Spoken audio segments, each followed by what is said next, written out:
খরগোশের প্রুনিং করে বলে কি আমার বনসাই নিয়ে controversy. JC his comment, bonsai কাকে বলে আগে তা শিখে আসো, একটা গাছের আকার ছোট হলেই বনসাই হয় না উইমেন।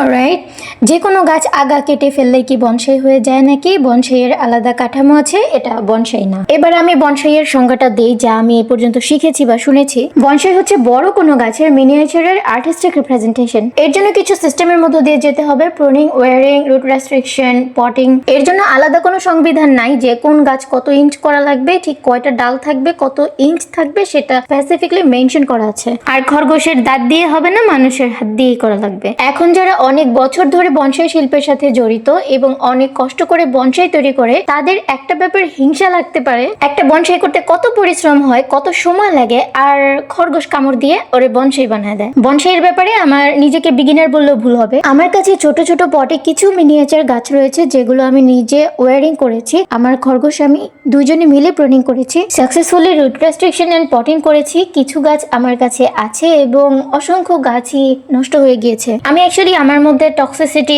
ধারণ করার চেষ্টা করি না, এবং এই ধরনের কমেন্ট যদি আমাকে করতে হতো, কথাগুলো আমি এইভাবে বলতাম।